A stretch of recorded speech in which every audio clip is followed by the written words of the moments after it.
الحمد للہ رب العالمین والصلاة والسلام علی سید الانبیاء والمرسلین اما بعد فاعوذ باللہ من الشیطان الرجیم بسم اللہ الرحمن الرحیم السلام علیکم ورحمۃ اللہ وبرکاتہ۔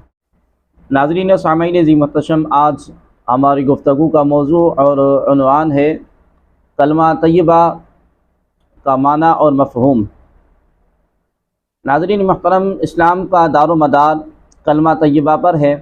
یہ در حقیقت رب العالمین کے سامنے اس کی عبودیت اور غلامی کا اقرار نامہ ہے، جس کے ذریعے ایک مسلمان غیر مسلم سے ممتاز ہو جاتا ہے۔ کلمہ طیبہ کو افضل الذکر بھی کہا جاتا ہے۔ حضرت سیدنا جابر رضی اللہ تعالی عنہ نے بروایت ترمذی اور ابن ماجہ ایک ارشاد نبی صلی اللہ علیہ وآلہ وسلم یوں بیان کیا ہے کہ قال رسول اللہ صلی اللہ علیہ وسلم افضل الذکر لا الہ الا اللہ، یعنی رسول اللہ صلی اللہ علیہ وآلہ وسلم نے ارشاد فرمایا سب سے افضل ذکر لا الہ الا اللہ ہے۔ کلمہ طیبہ یہ دونوں جہانوں میں سب سے بڑی دولت اور نعمت ہے، جس کا کوئی نعم البدل نہیں۔ یہ پاکیزہ کلمہ دین اسلام کا محور ہے۔ اس کا نام کلمہ طیبہ بھی اس لیے ہے کہ یہ نام سب کچھ پاک کر دیتا ہے۔ اس کے نور سے تمام کفر شرک کے پردے ہٹ گئے اور دور جہالت کی تاریکی سے عالم انسانیت کو نجات مل گئی۔ ان پردوں کو اٹھ جانے سے ہی بندہ اپنے تخلیق کے مقصد سے آگاہ ہوتا ہے اور اپنے رب کو جانتا اور پہچانتا گیا ہے۔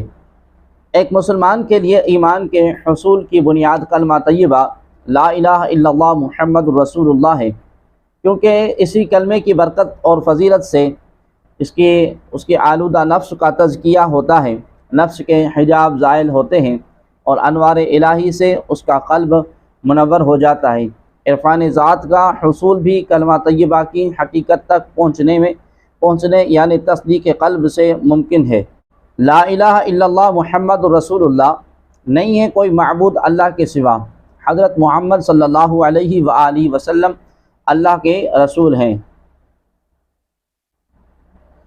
لا الہ الا اللہ توحید، یہ کلمہ طیبہ توحید پر مشتمل ہے۔ توحید کی معنی ہے اللہ تبارک و تعالی کو معبود برحق وحدہ لا شریک لہ ماننا، اور یہی دین کی بنیاد ہے۔ الوہیت، استحقاق عبادت یا وجوب کو الوہیت کہتے ہیں۔ جو ذات مستحق واجب الوجود کے لیے مستحق عبادت ہونا ضروری ہے۔ مشرکین کی سفاہت ہے کہ وہ اپنے بتوں اور معبودوں کو ممکن الوجود مان کر معبود اور مستحق عبادت سمجھتے ہیں۔ غایت تعظیم اور انتہائی تدلل کو عبادت کہتے ہیں، جس کی اصل یہ ہے کہ عبادت کرنے والا جس کی عبادت کرتا ہے اس کے لیے ذات اور مستقل صفات مانتا ہے، جس میں کسی کی قدرت اور مشیت کو کسی قسم کا کوئی دخل نہ ہو۔ اصل عبادت اسی اعتقاد کو کہتے ہیں۔ اس اعتقاد کے ساتھ کسی اطاعت اور محبت یا اس کے لیے کوئی عمل کرنا اس کی عبادت ہے۔ بغیر عمل کے کسی کے لیے صرف اعتقاد کا ہونا بھی اس کی عبادت قرار پائے گا۔ الوہیت اور عبادت کے معنی واضح ہونے کے بعد استعانت کے خود بخود سمجھ میں آ جاتے ہیں، اور وہ یہ کہ کسی کے لیے عون کی ایسی صفت مستقلہ مان کر جو مقہوریت اور مغلوبیت سے بالا تر ہو، اس سے طلب عون کو استعانت حقیقیہ کہا جاتا ہے۔ ایسی استعانت صرف معبود حقیقی کے شان کے لائق ہے، لہذا مستعان وہی ہو سکتا ہے۔ اس کے بغیر سے استعانت دراصل اس کی الوہیت اور معبودیت کے اعتقاد کی منافی ہے۔ ناظرین محترم، چونکہ الوہیت اور معبودیت استقلال ذاتی کے بغیر متصور نہیں، اس لیے کسی کو مجازی معبود اور الہ نہیں کہہ سکتے۔ بخلاف استعانت، محبت اور اطاعت وغیرہ کے، یہاں مستعان مجازی اور محبوب مجازی کہہ سکتے ہیں، کیونکہ مظاہر کائنات میں خالق حقیقی نے یہ اوصاف پیدا کیے ہیں، اور جو چیز پیدا کی ہوئی ہو اس میں استقلال ذاتی ممکن نہیں، جس طرح استقلال ذات میں حدوث اور مکان کا شائبہ نہیں پایا جاتا، لہذا الہ اور معبود کو مجازی کہنا بالکل ایسا ہوگا جیسے واجب الوجود کو حادث کہہ دیا جائے۔ مختصر یہ کہ الوہیت کے مفہوم کا خلاصہ غلبہ اور استقلال ذاتی ہے، اور ذات اس سے متصف ہوگی، اس کے لیے استحقاق عبادت اور استعانت اور وجوب بداہا ضروری ہوگا، اور یہ ملازمت اور ضرورت کا سلسلہ ایسا ہے کہ معبود برحق کے تمام اوصاف واقعہ کو اعتقاد کے سامنے لے آتا ہے، اور ایک مومن اور مصدق اس کی روشنی میں معبود حقیقی کے تمام اوصاف کو بلا تعامل تسلیم کر لیتا ہے۔ مثلا استحقاق عبادت کے لیے ضروری ہے کہ معبود سب سے بڑا اور عظمت والا ہو، نیز اس کے لیے واجب الوجود ہونا بھی ضروری ہے، کیونکہ امکان کی صورت میں احتیاج لازم آئے گی اور محتاج غایت تعظیم کا مستحق نہیں ہو سکتا۔ اسی طرح واجب الوجود ہونے کے لیے ثانی عالم ہونا لازم ہے، کیونکہ سلسلہ ممکنات کا غیر متناہی ہونا محال ہے۔ لا محالہ کسی واجب پر ختم ہوگا، وہی ثانی قرار پائے گا، پھر ثانی کا تعداد امکان تمانع کو مستلزم ہے، اور امکان تمانع اجتماعی نقیضین کو مستلزم ہے، اور ظاہر ہے کہ اجتماعی نقیضین ممکن نہیں بلکہ محال ہیں، اور مستلزم محال یقیناً محال ہوتا ہے، اس لیے امکان تمانع باطل قرار پائے گا اور تعدد ثانی ممتنع ہوگا۔ معلوم ہوا کہ ثانی کا ایک ہونا ضروری ہے۔ جب ثانی کا وجود ضروری ہو تو اس کے لیے حیات، علم اور قدرت، سمع، بصر، کلام، ارادہ اور حکمت، مشیت، تمام اوصاف کا ہونا بھی ضروری ہے، ورنہ ثانی نہیں ہو سکتا۔ اسی طرح ثانی کے لیے کائنات کا رب ہونا اور ربوبیت کے لیے رحمان اور رحیم ہونا سب کچھ ضروریات اور لوازمات سے ہے کہ لزوم اور ضرورت کا یہ سلسلہ ایسا ہے کہ ایک صفت کے ساتھ دوسری اور دوسری کے ساتھ تیسری، اور اسی طرح ہر صفت ملزومہ کے ساتھ صفت لازمہ ثابت ہوتی چلی جائے گی۔ توحید کی نقیض شرک ہے، چونکہ توحید امر واجب لذات ہی کا اعتقاد ہے، اور واجب لذات ہی کا نقیض ممتنع لذات ہے، لہذا جب تک کسی امر ممتنع لذات ہی کا اعتقاد نہ ہو اس وقت تک شرک مستحق نہ ہوگا۔ مثلا اللہ تبارک و تعالی کا مستقلاً بذات قادر مطلق ہونا واجب لذات ہی ہے، اور اس کا اعتقاد توحید ہے، اور اللہ تبارک و تعالی کے غیر کا مستقلاً بذات قادر مطلق ہونا ممتنع لذات ہی ہے۔ تو جو شخص غیر خدا کے حق میں ایسا اعتقاد رکھے وہ شرک ہے، اور اس کا یہ اعتقاد شرک قطعی ہے، خواہ وہ ایسی قدرت بعطائے خداوندی ہی کیوں نہ مانتا ہو، کیونکہ صفت مستقلہ اور اوصاف الوہیت سے ہے، اور وصف الوہیت کی عطا ممتنعات ذاتیہ سے ہے، لہذا اعطائے الوہیت کا معتقد بھی امر ممتنع لذات ہی کا اعتقاد رکھنے کی وجہ سے مشرک قرار پائے گا۔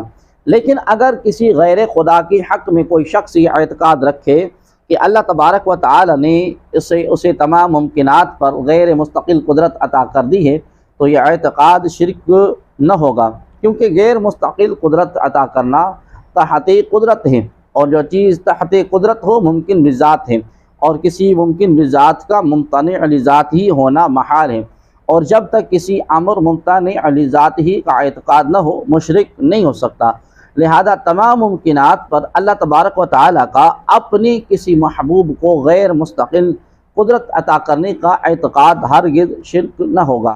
قدرت کی طرح علم، سمع، بصر کو بھی سمجھ لیجئے۔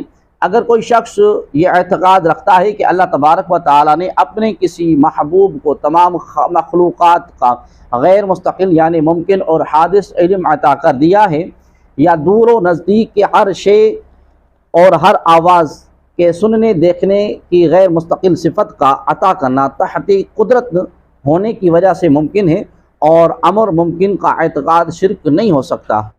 لہذا استقلال ذاتی ہے، استقلال ذاتی ہی کا عقیدہ شرک ہوگا، کیونکہ استقلال اور الوہیت کی عطا ممتنع ذات ہی ہے اور اس کا اعتقاد شرک ہے۔ ناظرین محترم، خلاصہ کلام یہ ہے کہ توحید اور الوہیت اور عبادت اور شرک کے ان مفاہیم کو ذہن نشین کر لینے کے بعد یہ حقیقت ہے کہ غبار ہو کر سامنے آ جاتی ہے، یہ حقیقت بے غبار ہو کر سامنے آ جاتی ہے کہ الہ برحق صرف وہی ذات ہے، وہی ذات واجب الوجود ہے جو ہر صفت کمال سے متصف اور ہر عیب اور نقص سے پاک ہو، اور اسی ذات مقدسہ کا نام اللہ ہے اور اس کے سوا کوئی مستحق عبادت نہیں۔ یہ معنی ہے لا الہ الا اللہ کے، اور اصول دین بھی یہی ہے۔ محمد الرسول اللہ، محمد کریم صلی اللہ علیہ وآلہ وسلم اللہ تبارک و تعالیٰ کے رسول ہیں۔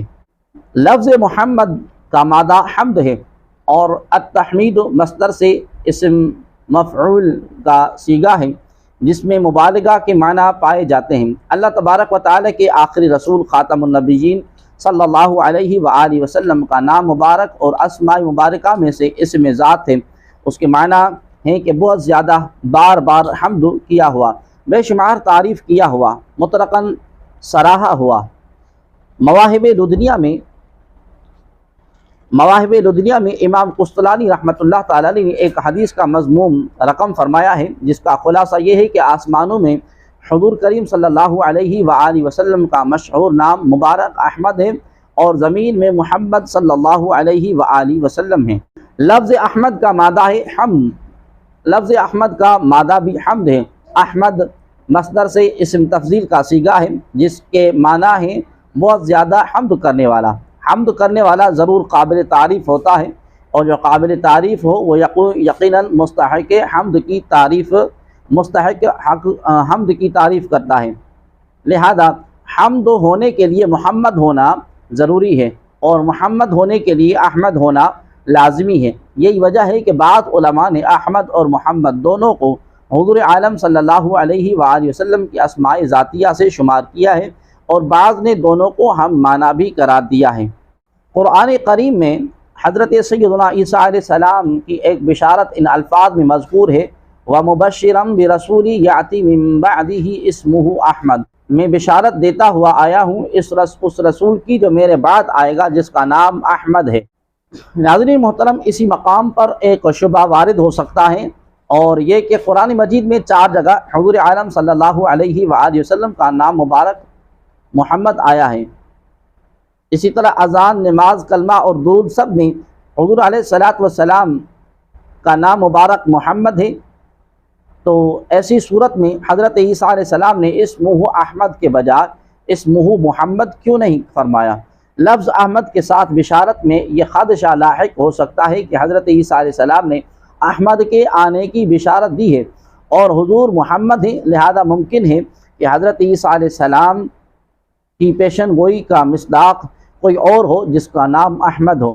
اس کے متعدد جواب ہو سکتے ہیں، لیکن سرے دست ہم صرف ایک ہی جواب پر اکتفا کرتے ہیں، وہ یہ کہ حضرت عیسیٰ علیہ السلام آسمانی الاصل ہیں، اور وہ اس طرح کہ ان کی تخلیق نفخ جبرائیل علیہ السلام سے ہوئی، یعنی اس کے بغیر کہ نفخ جبرائیل علیہ السلام کو حضرت عیسیٰ علیہ السلام کے لیے مادہ تسلیم کیا جائے، بلکہ محض سبب اولین ہونے کی حیثیت سے اور اس اعتبار سے کہ جبریل علیہ السلام کا نفخ حضرت عیسیٰ علیہ السلام کے ساتھ حضرت مریم علیہ السلام کے حاملہ ہونے کا ذریعہ بنا، لہذا عیسیٰ علیہ السلام کی پیدائش کی اصل نفخ جبرائیل علیہ السلام قرار پایا، اور نفخ جبرائیل ذات جبرائیل علیہ السلام سے متعلق ہے، اور ذات جبرائیل علیہ السلام آسمانی ہے، اس لیے حضرت عیسیٰ علیہ السلام آسمانی الاصل قرار پائے۔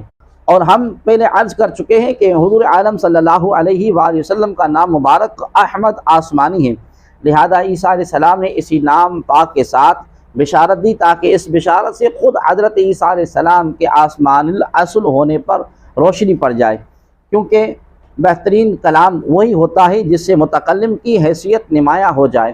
تو گویا حضرت عیسیٰ علیہ السلام نے لفظ احمد کے ساتھ بشارت دے کر بتایا کہ میں آسمان الاصل ہوں، اس لیے آسمانی بولی بول رہا ہوں، جو جہاں کا ہوتا ہے وہیں کی بولی بولتا ہے۔